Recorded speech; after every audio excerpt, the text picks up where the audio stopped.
dirasakan nikmati kebaikan Tuhan, sampai kau benar-benar merasakan Roh Kudus itu melawat setiap kita. Haleluya, haleluya. Terima kasih Tuhan Yesus. Kami menyembah, kami menyembah Allah yang hidup, kami menyembah Allah yang berkuasa, Allah yang berotoritas atas hidup kami, sebagai satu-satunya Tuhan, Juru Selamat kami, berdaulat sepenuhnya atas hidup kami. Hari ini kami mau bersembah kepada Kau yang layak disembah, Kau yang layak ditinggikan. Kita berdiam diri sejenak, saudara. Izinkan Roh Kudus mengerjakan hati kita. Izinkan Roh Kudus melawat setiap hati kita. Haleluya, haleluya, haleluya, haleluya. Terima kasih, terima kasih Bapa. Glory. Terus bawa hatimu kepada Tuhan. Ini hati kami Tuhan, ini hidup kami, ini pergumulan kami, ini kerinduan kami, ini beban hidup kami. Kami bawa kepada-Mu Tuhan. Haleluya, haleluya, haleluya, haleluya, haleluya. Terima kasih, terima kasih Bapa. Kau yang layak terima pujian, Kau yang layak terima hormat. Haleluya, terpujilah nama-Mu. Sebab Kau layak terima pujian.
kami pada saat menaikkan pujian kami.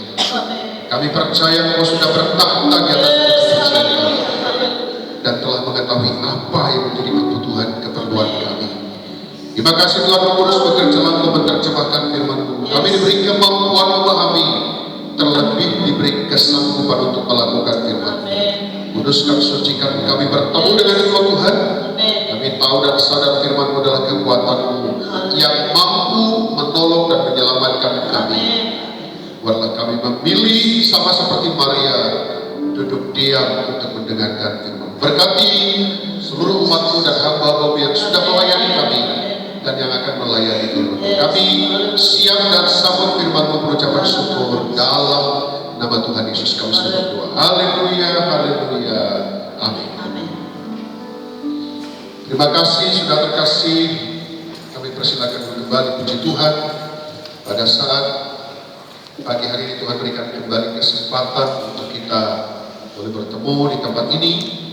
Kami percaya bahwa Tuhan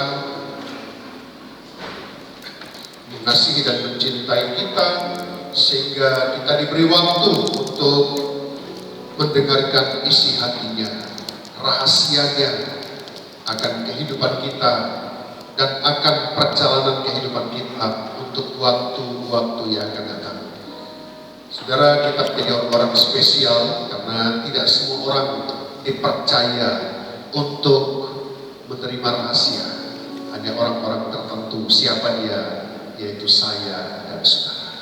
Puji Tuhan, terima kasih kepada Ibu Gembala yang telah percayakan kami untuk berdiri, untuk menyampaikan dan berbagi pengalaman di dalam kita mengiring dan melayani Tuhan. Kita buka Alkitab kita dalam Efesus pasal yang kelima dan kami akan baca ayat yang kedua.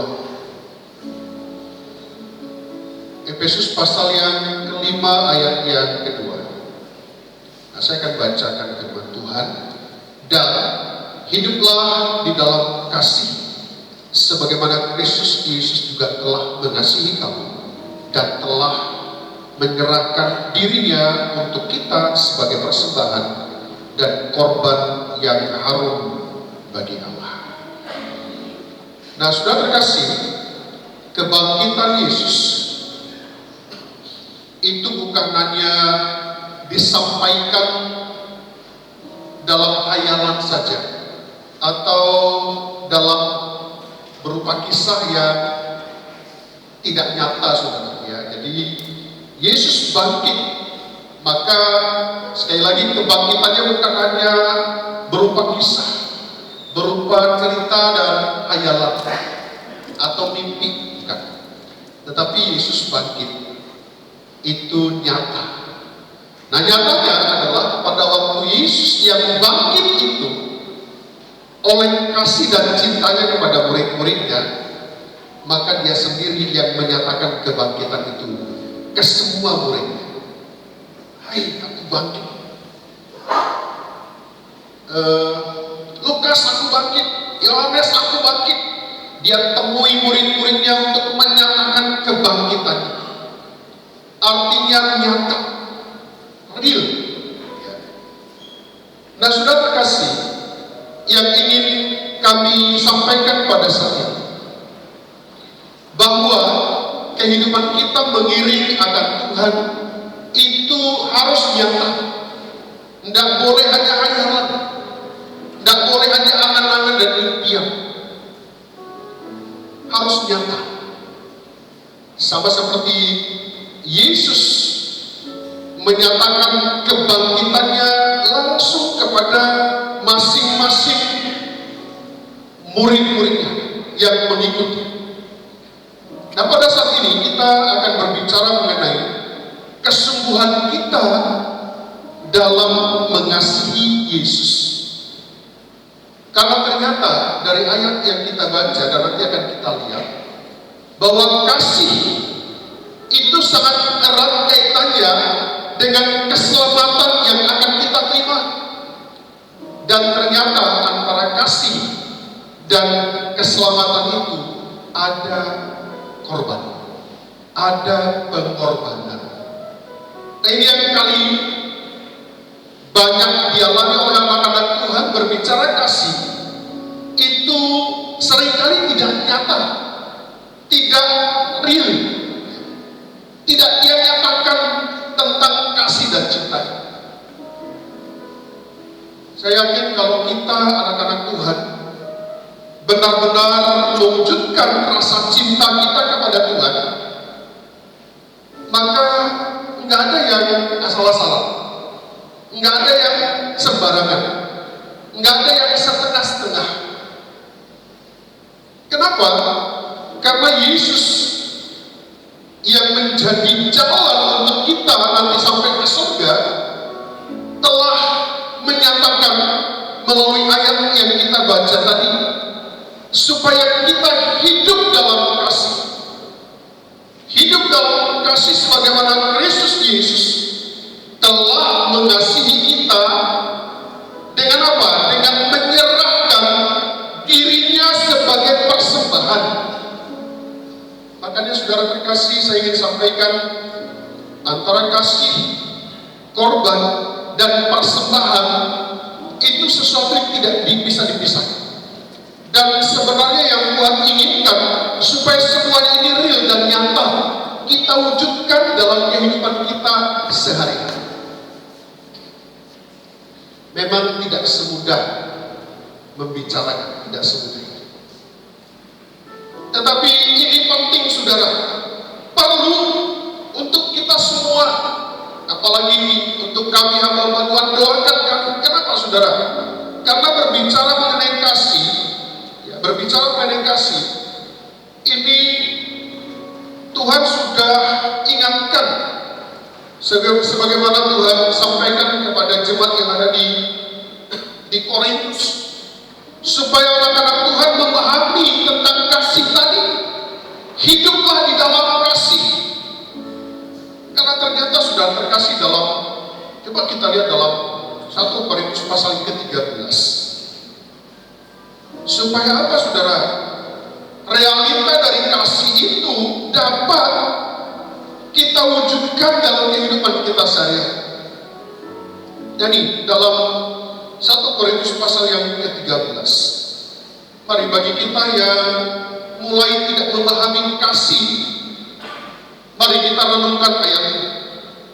Adakah di bagian-bagian yang terdapat dalam ayat ini kita gagal untuk melakukannya? Mari kita renungkan. Dalam ayat pertama,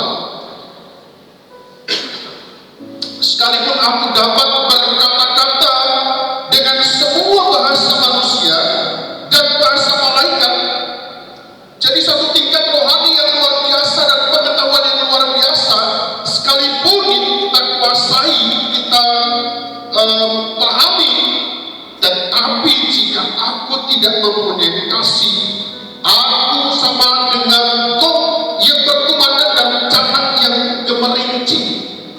Bayangkan kosongnya kata-kata dari orang-orang yang tidak memiliki kasih.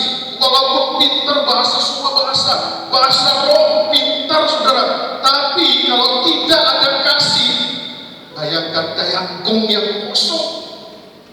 Makanya doakan kami ya Tuhan, supaya kami dapat menyampaikan gong yang punya isi, yang punya manfaat, yang berdampak. Ayat yang kedua, sekalipun aku mempunyai karunia-karunia untuk pernubuatan, dan aku mengetahui segala rahasia dan memiliki seluruh pengetahuan, dan sekalipun aku memiliki iman yang sempurna untuk memindahkan gunung. Bayangkan saudara, tingkat rohani yang luar biasa tingginya, tapi dikatakan, tetapi jika aku tidak mempunyai kasih, aku sama sekali tidak berguna. Tidak ada gunanya.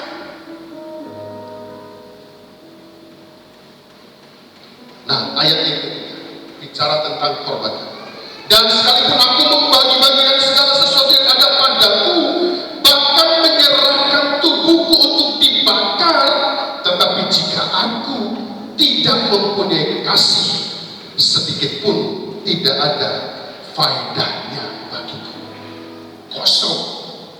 Makanya sudah terkasih, di tempat pelayanan saya yang kecil, saya selalu ingatkan tentang kasih.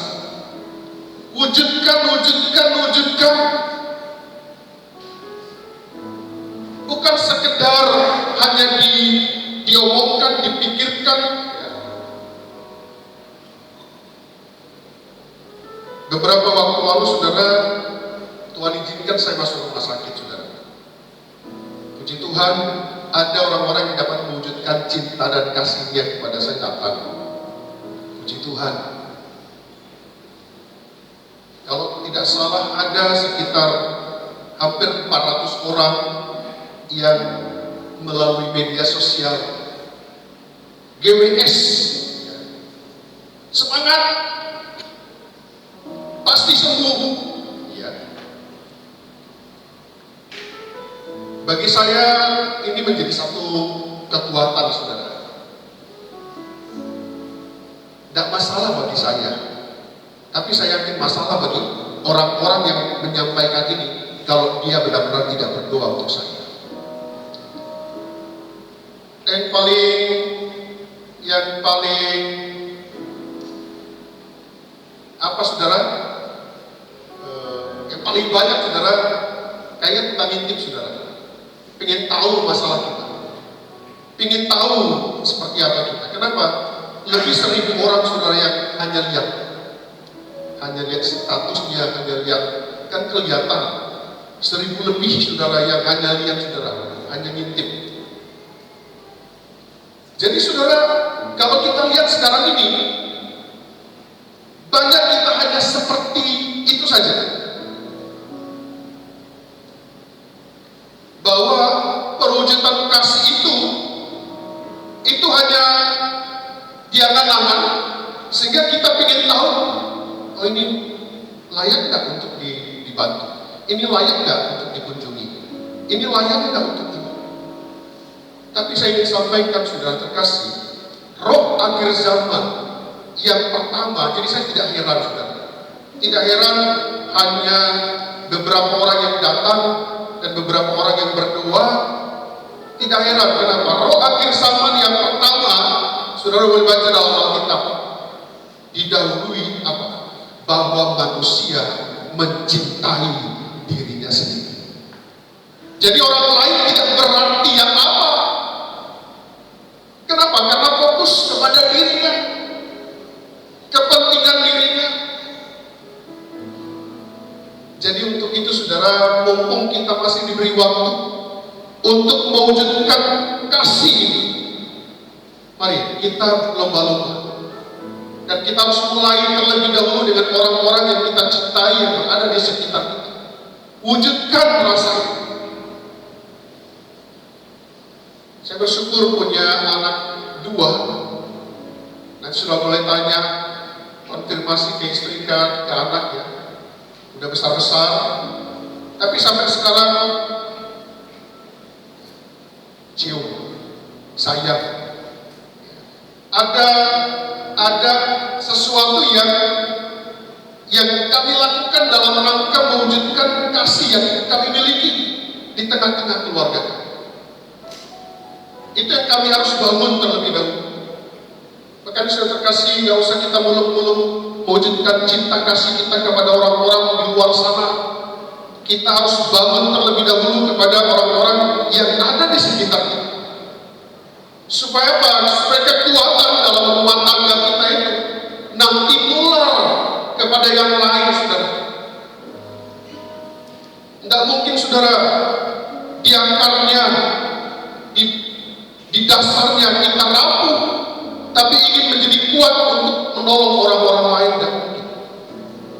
Nah, untuk itu saya terkasih, mari sekali lagi bahwa kasih yang Tuhan sudah titip kepada masing-masing kita itu jangan sampai ada hanya di hayalan saja, di impian saja, tapi harus menjadi satu kenyataan supaya nanti oleh kasih yang Tuhan titipkan itu kita terselamatkan, saudara.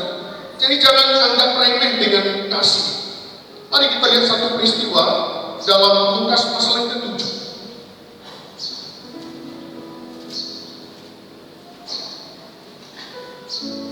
Dan Lukas pasal yang ke-7 ini, saudara, tentu saudara sudah sudah sering dengar renungan ini, tetapi kami ingin bagikan saudara pada saat ini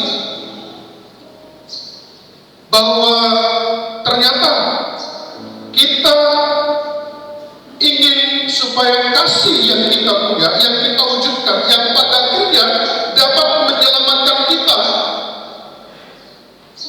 ada caranya. Yang pertama, kita lihat dalam Lukas pasal ke-7 ayat yang 36, nanti saudara renungkan di rumah sampai dengan ayat-ayat berikut. Yang pertama saudara, caranya supaya apa?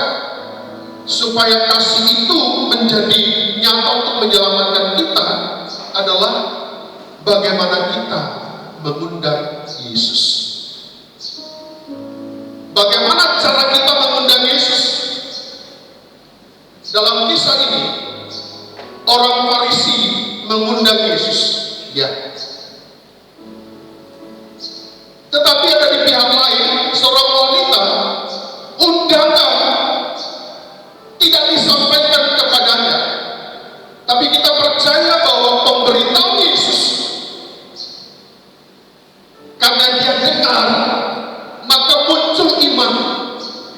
Artinya undangan itu berasal dari Yesus untuk membuat dia datang ke acara. Jadi ada dua saudara yang ingin kita renungkan. Yang pertama, bagaimana kita mengundang Yesus, sama seperti orang Farisi yang mengundang Yesus, dan bagaimana seorang perempuan yang datang, tentu dengan satu resiko bahwa pemilik daripada rumah tidak mengundangnya, tapi dia datang. Nah, sudah terkasih,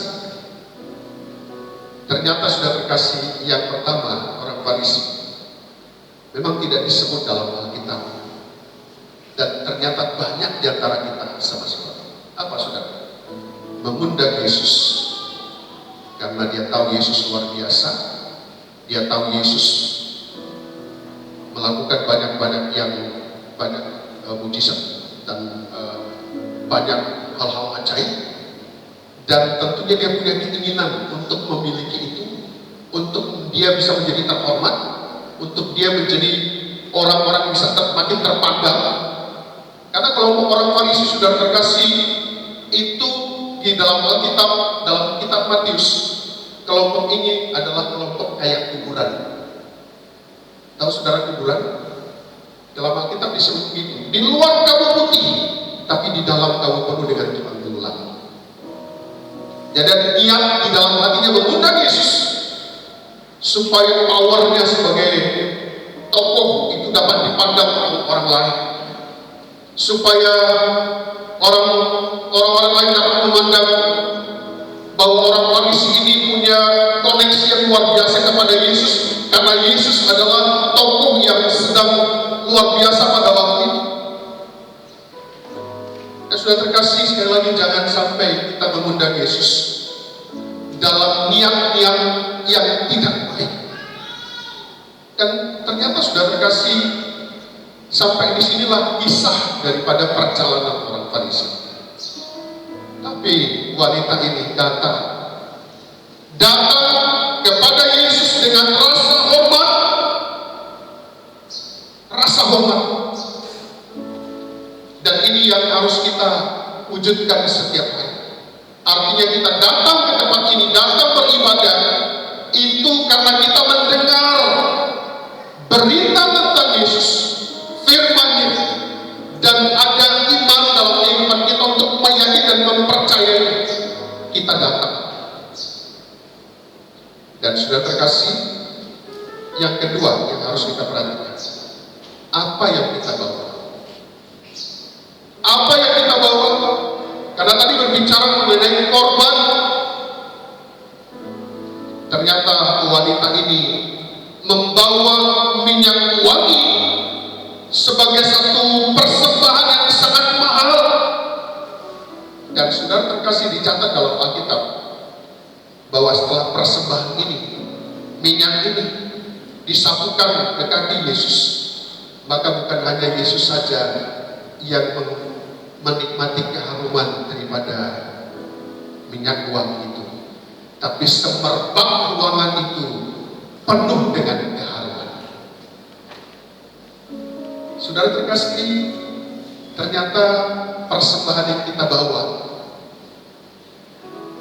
karena persembahan yang benar-benar muncul dari iman kita tanpa ada niat tertentu di dalamnya yang menguntungkan diri kita atau kepentingan diri kita, tapi demi kepentingan Yesus. Saya yakin tak perlu banyak ngomong, saudara, tak perlu banyak bicara, kita akan berbau harum, saudara. Yesus punya keharuman. Oleh kekudusan itu, maka Yesus punya daya tarik. Dan ternyata wanita ini punya daya tarik yang pada akhirnya apa yang dia bawa membuat seluruh ruangan penuh dengan keharuman. Bukankah ini yang kita butuhkan hari-hari ini? Kita datang seluruh keluarga rasa nyaman. Kemanapun kita pergi, saudara, maka semua orang yang ada di sekitar kita merasa nyaman. Bukan sebaliknya, saudara. Kita datang sudah penuh dengan kecurigaan orang-orang. Kita menjadi orang-orang yang dihindari, saudara. Jadi wanita ini bawa persembahan, dan yang ketiga adalah bagaimana sikap dia. Sikapnya yang luar biasa, saudara, yang sekarang ini jarang ditemukan. Apa, saudara? Yaitu menangis. Menangis. Sudah jarang, saudara. Saya masih ingat waktu saya kecil, saudara, rumah saya dengan gereja itu cukup jauh, ada 100 meter kali jauhnya. Tapi orang-orang di gereja itu, saudara, tangisannya sampai ke rumah kami, saudara. Saya yakin tangisan itulah yang membuat saya dapat bertobat kali. Kenapa, saudara? Karena dulu kalau lihat bapak saya, rasa mungkin saya tidak akan bertobat, saudara. Kenapa? Bapak saya itu punya ilmu yang tinggi, sakit apa aja bisa disembuhkan, saudara. Tapi puji Tuhan, tangisan yang dari jauh bisa membuat saya akhirnya datang dan bisa berdiri di depan saudara. Saya kasih seberapa banyak di antara kita yang datang pada pagi hari ini, datang kepada Tuhan dengan tangisan. Saya yakin sudah terkasih bagi orang-orang yang menyadari hidupnya banyak hutang di hadapan Tuhan, tapi Tuhan katakan, lunas hutangmu. Masihkah kita santai-santai menerima ini, saudara? Bahkan hutang kita membuat kita seharusnya akan dihukum mati, tapi Yesus datang, tenang-tenang, aku yang bayar hutang. Masih, saudara, biasa meresponi ini, saudara. Biasa saja meresponi kata-kata ini.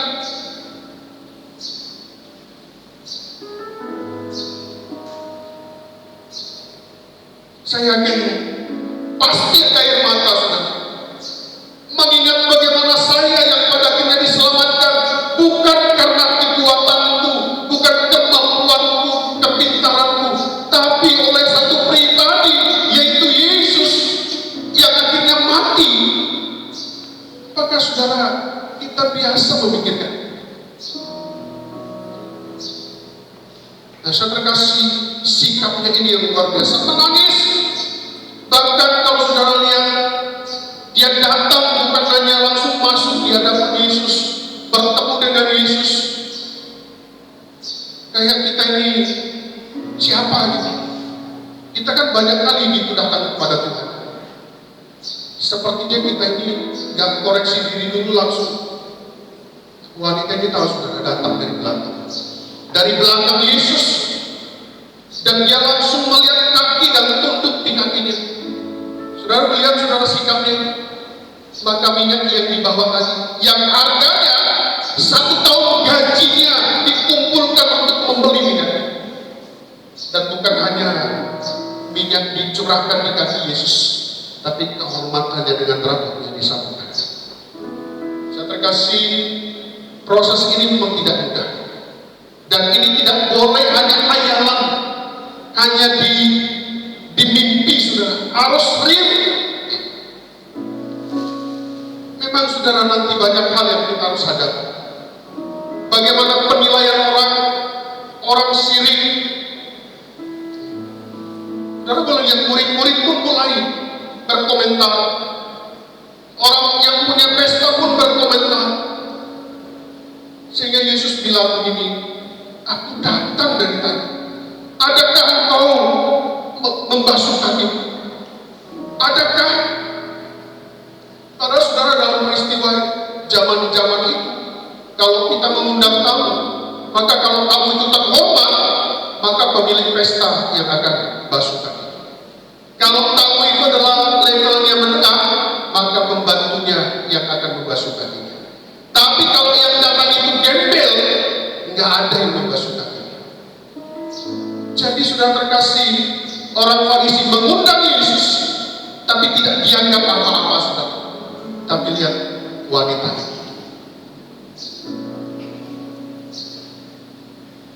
Untuk itu sudah terkasih, nanti saudara melihat dalam ayat 40 sampai dengan 48. Bagi siapa yang berbuat kasih banyak, maka orang-orang ini adalah orang-orang yang merenungkan bahwa ternyata dia berhutang banyak, tetapi Tuhan sudah hapuskan hutang. Makanya Yesus katakan begini, kalau ada dua yang berhutang, contohnya hutangnya 100.000, yang 1 miliar, waktu pemilik modal bilang, aku hapuskan hutangmu. Saudara tentu tahu jawabannya, siapa yang paling banyak menangis di sini? Saya yakin yang 1 miliar berguling-guling dia nangis, saudara, pasti berkering. Saya sudah terkasih tahun lalu masuk rumah sakit, ada anak-anak murid saya sudah terkasih, tapi mereka galang dana, saudara, untuk saya, saudara, membantu kebiayaan. Total yang mereka kumpulkan 16 juta, saudara, dikirimkan dengan saya, saudara. Saya sudah terkasih tidak mampu menahan air mata saya atas apa yang mereka perbuat. Sekarang Tuhan telah berbuat banyak kepada kita. Masihkah kita biasa-biasa? Untuk itu saudara, berbuat kasih itu nggak usah yang muluk-muluk, saudara, nggak usah. Hal-hal sederhana yang ada di sekitar kita, kita wujudkan apa aja, termasuk juga di rumah, saudara. Saya bukan pamer apa yang saya lakukan, bukan, saudara. Tapi semampu saya melakukan apa-apa, saya lakukan, saudara. Nanti saudara boleh konfirmasi. Kadang istri masih tidur, saya sudah siapkan sesuatu, bahkan air mandi pun saya masakkan. Belanja. Karena nanti kesempatan untuk saya melakukan ini terbatas. Saya nggak tahu kapan, saudara. Atau untuk saya melakukan ke dia dan dia melakukan ke saya, masing-masing waktu kami makin terbatas. Nah, di waktu yang terbatas ini, mari kita harus berbuat kasih. Dan siapa yang banyak berbuat kasih, maka orang ini yang banyak diampuni kesalahan.